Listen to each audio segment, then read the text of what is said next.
안녕하세요. 이번 시간에는 자기소개서에 대해서 이야기해 보려고 해요. 자기소개서 정말 중요하죠. 자소서 또는 자소서리라고 읽히는 자기소개서는 개인적으로 취업을 하시는 분들 또는 입시를 하시는 분들한테도 정말 중요하다고 생각을 합니다. 중요한 이유는 딱 세 가지로 꼽을 수 있는데, 일단 취준을 하는 첫 관문입니다. 자기소개서를 넣어서 이력서 통과를 해야 인적성이든 NCS든 2차 필기시험을 볼 수 있고 그 이후에 면접까지 볼 수 있잖아요. 첫 관문이기 때문에 첫 단추를 잘 꿰어야 한다고 생각을 합니다. 그리고 면접을 볼 때에도 자기소개서는 정말 많이 중요합니다. 보통 면접을 준비할 때 자기소개서에서 나올 수 있는 예상 질문으로 많이 뽑잖아요. 처음부터 쓰실 때 면접을 염두에 두고 자기소개서를 쓰시면 됩니다. 그리고 자신의 이야기를 쓰는 거기 때문에 무엇보다 내 자신의 이야기를 솔직하게 드러냄으로써 나의 정체성이나 나의 성격의 장단점과 같은 것들을 말할 수 있잖아요. 그렇게 정말 중요하다고 생각을 해요. 제가 생각하는 자기소개서를 한번 정리해 봤는데, 자기소개서는 한번 제대로 준비를 해서 조금씩 다듬으면서 점점 나아지는 거라고 생각을 해요. 쓰면 쓸수록 글쓰기 실력은 올라가기 때문에 시행착오나 이런 것들을 거쳐서 매번 자기소개서를 쓰실 때마다 글쓰기 실력이 다듬어지고 점점 나아진다고 생각하시면 좋을 것 같습니다. 그래서 단순히 복사 붙이기 하는 것이 아니라 매번 자기소개서를 처음부터 끝까지 쓰시는 게 저는 좋다고 생각을 하는데요. 같은 문항이라고 해도 조금씩 말을 좀 바꾼다든지 해서 계속해서 썼던 것 같아요. 비시즌에 꼭 하시는 게 좋을 것 같아요. 시즌 기간이 되어서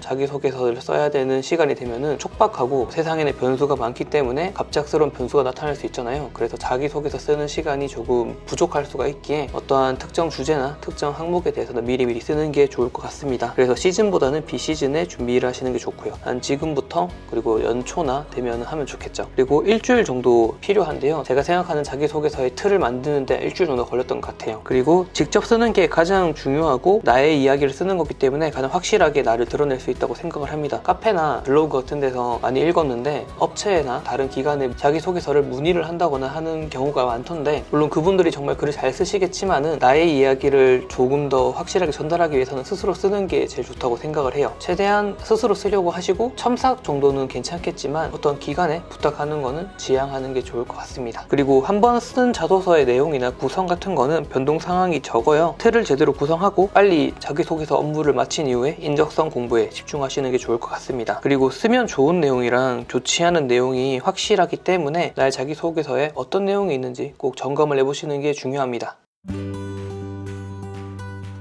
저는 자기소개서를 아무것도 모르고 취업을 준비했습니다. 저는 대학원 박사과정에 진학을 했었는데, 지금 취업 도전을 하지 않으면 평생 신입사원은 못하겠다라고 생각을 했었고, 자퇴를 한 이후에 취업 준비를 했습니다. 자기소개서가 뭔지 또는 자기소개서 어떻게 써야 되는지에 대한 정보가 아무것도 없었어요. 제가 처음 준비할 때는 정말 합격률이 10% 미만이었던 것 같아요. 자기소개서 내용도 정말 지금 보면은 너무 부끄러운 수준이고, 제대로 썼다고 말할 수 있는 자기소개서가 한 편도 없기 때문에 정말 많은 시행착오를 거쳤습니다. 그래서 1년의 과정이 필요했고요. 그래서 1년의 과정을 거치면서 자기소개서가 점점 나아졌고, 제 서류 합격률은 많이 높아졌고, 다음과 같은 기업에 서류 합격을 할 수 있었습니다. 자소서에 대해서 나름 정의를 하자면은 나의 이야기를 쉽고 간단하게 심사위원들에게 이해를 하게 만드는 글이라고 생각을 합니다. 어렵고 복잡한 내용보다는 한 번에 이해할 수 있는 게 가장 좋다고 생각을 해요. 그래서 어려운 용어나 또는 어려운 말들로 어떤 휘황찬란하게 쓰는 글이 아니라 솔직 담백하고 정말 객관적으로 봐도 누구나 이해할 수 있는 글이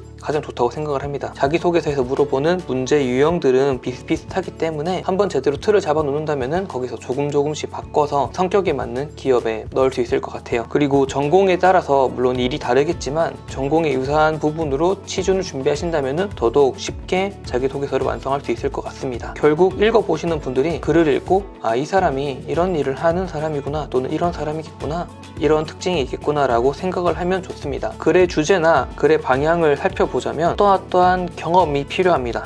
인턴이나 교내 활동, 그리고 저 같은 경우에는 연구실에서 연구원으로 생활했기 때문에 그런 경험을 바탕으로 능력치를 끌어올려서 어떠한 업무를 맡을 수 있다, 어떠한 업무의 완성에 기여할 수가 있다, 문제를 해결할 수 있다와 같은 말들로 마무리함으로써 글을 구성하시면 좋을 것 같아요. 저 같은 경우에는 연구원으로서 수행한 경험이나 또는 과제를 통해서 연구 활동에 대한 또는 연구 역량을 키웠고요.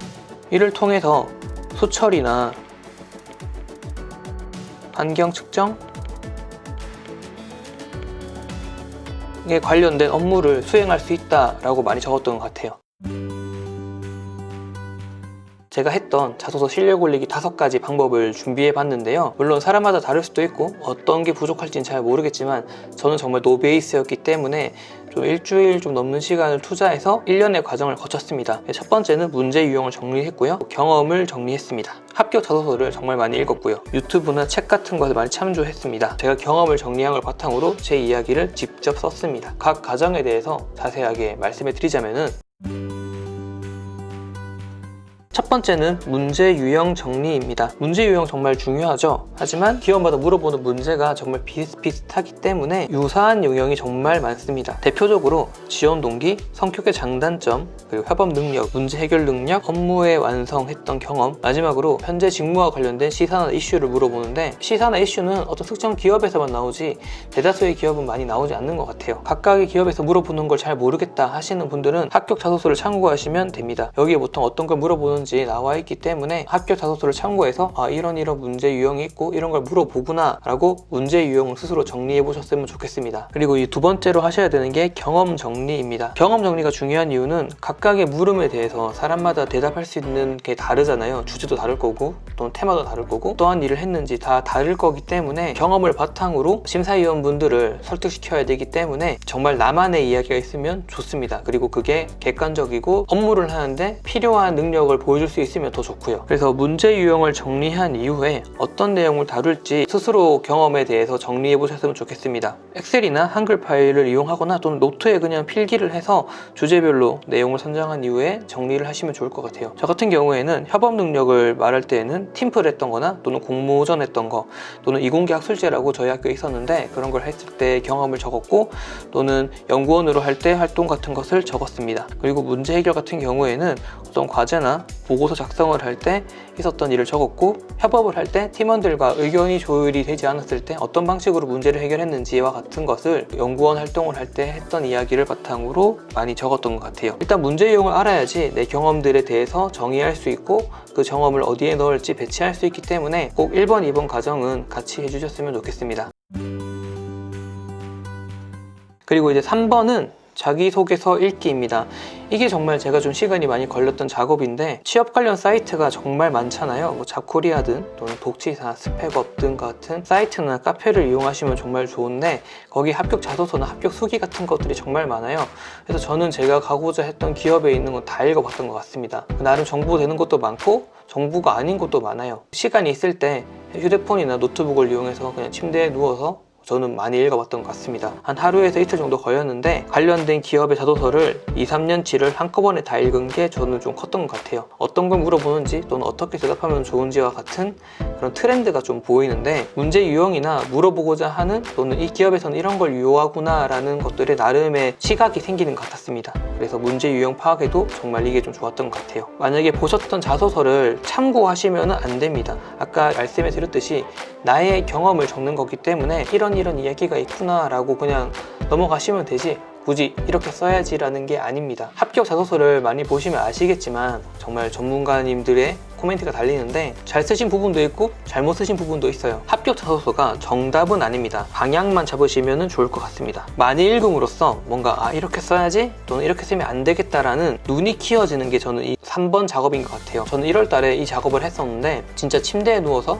노트북으로 관련된 기업의 합격 자소서들을 보면서 나름 자소서를 읽고 또는 어떻게 쓰면 되는지에 대한 저만의 눈이 좀 키워졌던 것 같습니다. 남이 해주는 게 아니라 스스로 하셔야 되기 때문에 꼭 해보셨으면 좋겠습니다. 내가 어떻게 쓸지에 대해서 뭐 확실하게 말을 할 수는 없겠지만 이렇게 쓰면 안 되겠다라는 느낌이 생겨요. 자소서를 쓰는데 어렵다고 하신다면은 꼭 관련 기업의 자소서를 읽어보셨으면 좋겠습니다. 그리고 네 번째는 유튜브나 관련 서적을 읽는 겁니다. 유튜브에 정말 영상이 많잖아요. 그래서 저는 정말 많이 참고를 했고, 아까 말씀드렸던 합격 자소서를 읽으면서도 그냥 심심할 때 봤던 것 같아요. 그런 영상이나 관련 서적을 읽으면서 좋았던 거는 그런 전문가님들의 조사한 걸 바탕으로 자소서에 녹여낼 수 있다는 게 전 좋았던 것 같습니다. 내가 얻고자 하는 정보가 많아지는 게 좋았지만, 하지만 이거는 누구나 다 볼 수 있는 거기 때문에 어떤 색깔이 있는 건 아닌 것 같아요. 가이드라인을 잡을 때에는 나름 유용했던 것 같습니다. 전문가 선생님들의 노하우나 팁 같은 것을 참고하시는 게 좋고요. 그리고 절대로 똑같이 작성하시면 안 됩니다. 전문가님들의 필력과 우리의 필력은 다르고, 그리고 아마 인사 담당자 당사자님들이나 또는 우리 자소서를 평가하시는 분들은 학생이 쓴 건지 아닌지 아마 아실 거예요. 그래서 너무 똑같이 한다기보다는 양념을 치는 정도로만 생각하시면 좋을 것 같습니다. 그리고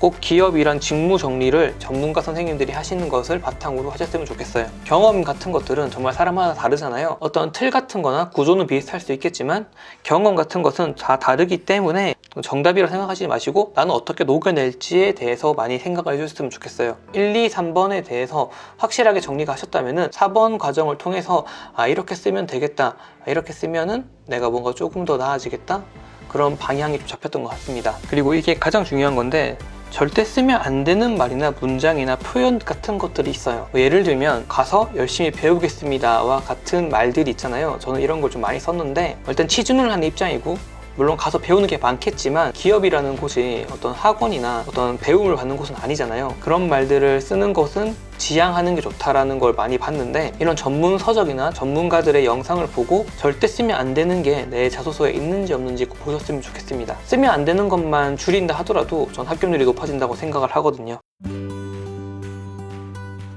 그리고 이제 마지막인데요. 직접 써보기입니다. 처음부터 끝까지 자소서를 직접 써보셔야 됩니다. 자소서 시즌이 돼서 하면은 좋겠지만 물론 문제가 나오니까 확실하게 쓸 수 있겠죠. 하지만 인생은 변수의 연속이고 어떤 일이 터질지 모르잖아요. 그래서 조금 여유로울 때 자소서에 몰입할 수 있을 때 앞에 있던 과정들을 바탕으로 나 이야기를 써보셨으면 좋겠습니다. 그 이유는 일단 문제 유형이 비슷하고요. 한 시즌 차이로 엄청나게 문제가 바뀌는 것이 제 경험으로는 없었기 때문에 일단 B시즌에 쓰는 것을 추천해 드립니다. 뭔가 글을 쓸 때에는 차분하게 쓰는 게 중요하지 뭔가 바빠서 하다 보면은 내가 쓰고자 했던 내용이랑 좀 거리가 멀어질 수도 있고 그리고 첨삭하는 시간도 많이 부족할 수 있잖아요. 그래서 정말 여유 있을 때 차분히 작성해 보시면 좋을 것 같습니다. 글을 쓰셨다면 마지막으로 꼭 주변 지인에게 피드백을 해보세요. 저는 제 주변 지인에게 많이 피드백을 받았는데 가족도 좋고 주변에 있는 친구도 좋습니다. 그렇게 피드백을 받고 다듬을 게 있으면 다듬고 내용을 삭제해야 될 게 있으면 꼭 삭제를 하시는 게 좋습니다. 생각보다 피드백 받는 게 부끄럽습니다. 저도 좀 많이 부끄러웠는데 왜냐면 나의 일기 같은 것을 보여주는 거잖아요.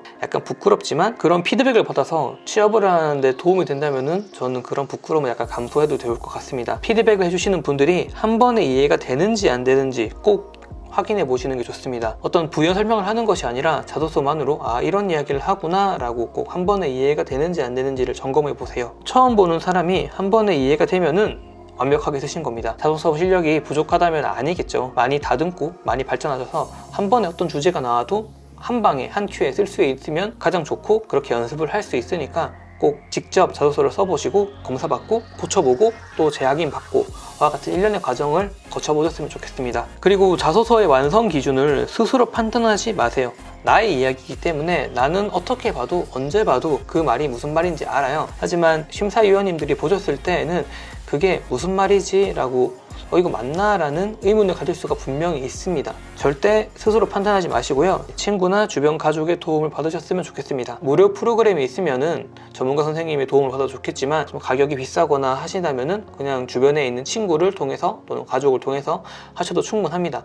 왜냐면 사람마다 보는 게 거의 비슷비슷하기 때문에 가족이나 친구 도움을 받아도 충분히 할 수 있으니까 꼭 해보시고 어색하지 않고 한 번에 이해되게 작성해보도록 꼭 노력해보세요. 그리고 피드백을 받았을 때에는 설명을 하는 것이 아니라 이해되지 않는 부분을 꼭 체크하시고요. 생각해 보신 다음에 재점검을 해보셨으면 좋겠습니다. 설명을 하면은 분명히 이해하실 거예요. 하지만 우리의 목표는 처음 나의 자소서를 보시는 분들이 이해하는 게 목적이니까 글을 다시 만든 다음에 다시 보여주시는 게 좋을 것 같습니다. 저는 한 이 작업을 2번에서 3번 정도 하니까 대부분의 문제에 대해서 가이드라인이 잡아졌던 것 같습니다. 그래서 오늘은 자기소개서에 대해서 이야기를 해봤는데요. 물론 제 방법이 전문가도 아니고 자기소개서에 정말 명필히 이야기해드리는 것도 아니기에 많이 부족할 수 있습니다. 하지만 저는 이러한 방법을 통해서 저만의 자기소개서를 완성할 수 있었고 서류나 면접을 준비할 때에도 저는 많이 도움을 받았던 것 같아요. 과정은 다르겠지만 자기소개서가 왜 떨어지는지 모르겠고 뭔가 내 자기소개서에 부족한 부분이 뭐가 있는지 모르겠다면 꼭 한번 해보셨으면 좋겠습니다. 생각보다 나는 완벽하다고 썼던 이 자기소개서가 부족한 부분이 한두 군데가 아닐 거고 고쳐야 할 부분이 많았던 것 같아요. 우물한 개구리가 되는 것이 아니라 약간 노출을 해서 스스로 발전을 좀 해보셨으면 좋겠습니다. 이번 영상은 여기까지고요. 제 영상이 꼭 취업을 준비하시는 분들에게 도움이 되셨으면 좋겠습니다. 다음 영상에서 또 좋은 내용으로 찾아뵙도록 하겠습니다. 영상을 시청해 주셔서 너무너무 감사합니다.